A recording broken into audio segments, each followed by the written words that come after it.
जून 2024च्या पावसाळी अधिवेशनात माजी मंत्री बच्चू कडू यांनी दूध भेसळीचा अतिशय गंभीर मुद्दा उपस्थित केला होता।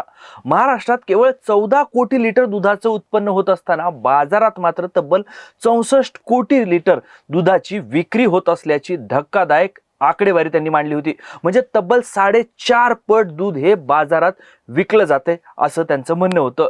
जागतिक आरोग्य संघटनेच्या अहवालानुसार या भेसळयुक्त दुधामुळे 87% नागरिकांना कर्करोगाचा म्हणजे कॅन्सरचा धोका उद्भवत असल्याचा दावा त्यांनी केला होता।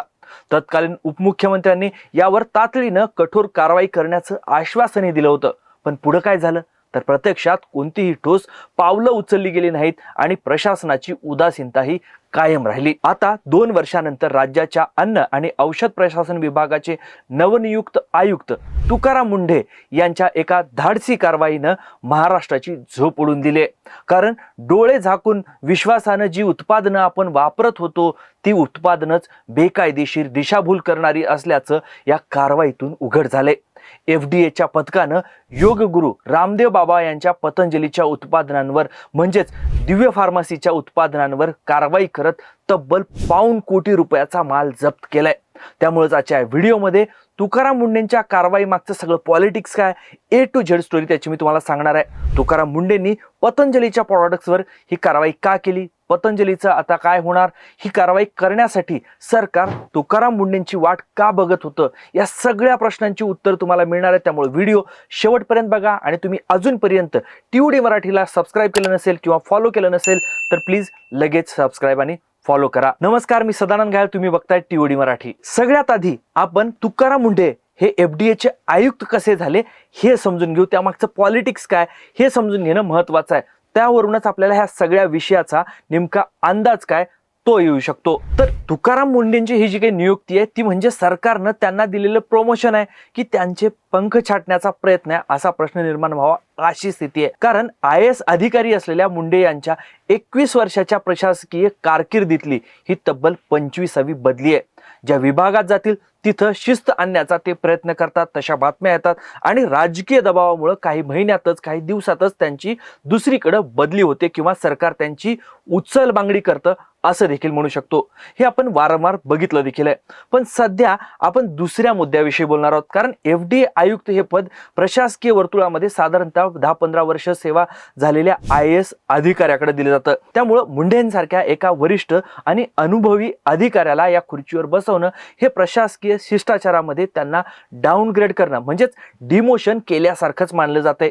केवळ कायद्याच्या कचाट्यात सापडू नये म्हणून सरकारनं मुंढेंच्या नियुक्तीसाठी या पदाचा दर्जा तांत्रिकदृष्ट्या वर केलाय किंवा सुपर टाइम स्केल केलाय। त्यामुळेच मंत्रालयात बसून राज्याची धोरणं ठरवण्याऐवजी त्यांना एका मर्यादित विभागाचं आयुक्त पद सांभाळायला लावून बाजूला टाकण्याचा किंवा त्यांना साईडलाईनला टाकण्याचा हा सरकारचा डाव आहे असे देखील आरोप होत आहेत। पण सरकार देईल त्या ठिकाणी जातात आणि मुंढे धडाकेबाज कारवाई करतात। ते विभागातली खात्यातली जुनी दुखणी मुळासकट उखडून काढतायत असं दिसत असतात सरकार त्यांची तत्परतेनं दुसऱ्या खात्यात बदली करतं। पण मुंढे काही आपल्या धडाकेबाज शैलीपासून दूर जात नाहीत। FDA आयुक्त झाल्यानंतरही त्यांच्या याच शैलीची चर्चा होते। 72 तासातच मुंढेंनी भेसळखोरांची झोप उडून दिली आहे। महाराष्ट्र टाइम्सच्या बातमीनुसार तुकाराम मुंढे यांनी 25 मेला अन्न आणि औषध प्रशासनाच्या आयुक्त पदाची सूत्र आपल्या हाती घेतली।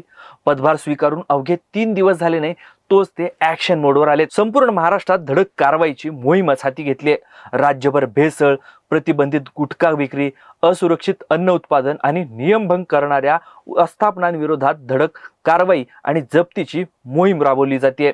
आयुक्तांचा आदेश सुटताच अवघ्या 72 तासात राज्यभरात एकूण 53 आस्थापनांवर छापे टाकण्यात आले। या कारवाईत 33 भेसळखोर आणि गुटखा विक्रेत्यांना अटक करण्यात आली आहे, तर 25 जणांवर गुन्हा दाखल करण्यात आलाय। याच धडक मोहिमेमध्ये 27 बेकायदेशीर दुकानं आणि कारखाने सील करण्यात आलेत। 20,57,000 रुपयांपेक्षा जास्त किमतीचा माल बेकायदेशीर जो आहे तो जप्त करण्यात आलाय। पॅकबंद पिण्याचे पाणी, दूध, नूडल्स, कार्बोनेटेड वॉटर, खाद्यतेल, स्वीट आणि फरसाण, आईस्क्रीम, ताडी, मसाले, खवा, पनीर, दूध, बेसन आणि बेकरी पदार्थांचा यामध्ये समावेश आहे। 28,78,000 रुपयांचा हा मुद्देमाल किंवा साठा जप्त करण्यात आलाय। 25 मे ते 27 मे या कालावधीत मुंबई, कोकण, पुणे, नाशिक, अमरावती, नागपूर आणि छत्रपती संभाजीनगर विभागात ही कारवाई करण्यात आली. हाच मुंडे पॅटर्न म्हणून ओळखला जातो. काम करायची इच्छाशक्ती असेल तर कोणत्याही खुर्चीवरून करता येतं हेच यातून आपल्याला दिसतं. मग रामदेव बाबांच्या पतंजलीला दणका का बसला? आता आपण नेमकी कारवाई काय झाली ते समजून घेणार आहोत. कारण 72 तासामध्ये 73 लाख रुपयाचा मुद्देमाल या कारवाईमध्ये जप्त करण्यात आलाय. अन्न आणि औषध प्रशासनाच्या कारवाईच्या केंद्रस्थानी उत्तराखंडच्या हरिद्वार इथल्या दिव्या फार्मसी कंपनीचे म्हणजेच पतंजलीचे प्रॉडक्ट राहिले. दिव्या फार्मसी ही आयुर्वेदिक उत्पादन कंपनी योग गुरु रामदेव बाबा यांच्या पतंजली योगपीठ ट्रस्ट अंतर्गत कार्यरत आहे. सरकारी प्रसिद्धी पत्रकानुसार राज्यभरात FDA औषधांवरील आक्षेपार्ह दिशाभूल करणाऱ्या भ्रामक जाहिराती आणि मिसब्रँडेड औषध साठ्याविरुद्ध धडक कारवाई मोहीम हाती घेतली आहे. यात 7 जिल्ह्यात 12 आयुर्वेदिक औषध विक्री दुकानांवर आस्थापनांवर छापे टाकण्यात आलेत. त्यात 73,24,656 रुपये किमतीचा साठा जप्त करण्यात आलाय.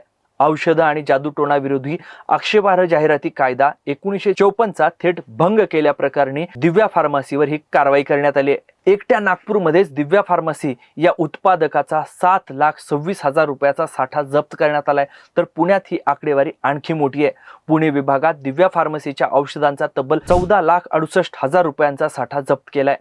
कोकण विभागामध्ये सर्वाधिक म्हणजे 18,58,000 रुपयाचा साठा जप्त झालाय. याशिवाय नाशिक, मुंबई आणि अमरावती या विभागांमध्येही दिव्या फार्मसीच्या लाखो रुपयांच्या उत्पादनावर जप्तीची कारवाई करण्यात आली. पण या सगळ्या कारवाईतून काही गंभीर प्रश्नही निर्माण होतात.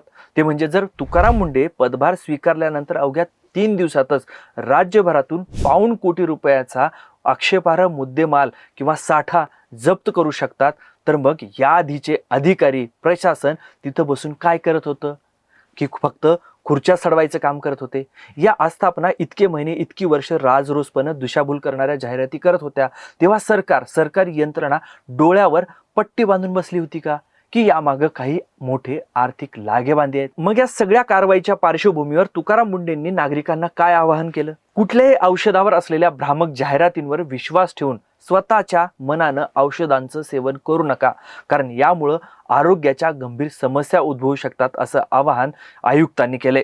नागरिकांसाठी प्रशासनातर्फे एक टोल फ्री क्रमांक सुरू करण्यात आलाय. तक्रार करणं सोपं व्हावं म्हणून लवकरच एक नवीन मोबाईल ॲप ही सुरू करण्यात येणार आहे, अशी माहिती FDA दिली आहे. तसंच प्रशासनानं इंस्टाग्रामचाही प्रभावी वापर सुरू केलाय. तुम्हाला तुमच्या आसपास कुठेही भेसळयुक्त अन्न, बेकायदेशीर गुटख्याची विक्री किंवा कारखान्यांमध्ये अस्वच्छता दिसली तर तुम्ही थेट इंस्टाग्रामवर जाऊन तक्रार करू शकता.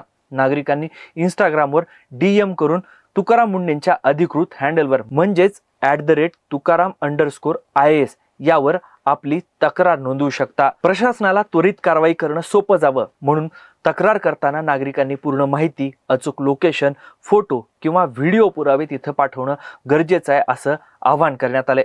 थोडक्यात काय तर एक अधिकारी काय करू शकतो हे FDAच्या या कारवाईच्या निमित्तानं पुन्हा एकदा अधोरेखित झालं. पण त्याचवेळी आपल्या व्यवस्थेची आणि सरकारची मोठी अकार्यक्षमताही यातून उघडी पडली. एक अधिकारी अवघ्या 3 दिवसात कोट्यवधींचा भेसळयुक्त आणि दिशाभूल करणारा माल पकडू शकतो, तर वर्षानुवर्ष या खुर्च्यांवर बसून राहणारे सरकार किंवा प्रशासन नक्की कोणाचे खिसे भरतंय? सर्वसामान्य जनतेच्या जीवाशी हा खेळ सुरू होता, त्याला जबाबदार कोण आहे याचा तुम्ही आता विचार करायला पाहिजे. पण तुम्हाला या संपूर्ण कारवाईबद्दल, तुकाराम मुंडे यांच्या या पॅटर्नबद्दल आणि सरकारच्या आत्तापर्यंतच्या भूमिकेबद्दल काय वाटतं ते खाली कमेंट करून नक्की सांगा. तुकाराम मुंडे या धडाकेबाज कारवाईनंतर पदावर राहतील की सरकार नेहमीप्रमाणे त्यांची उचलबांगडी करेल, याबद्दलही तुमची मतं मांडा.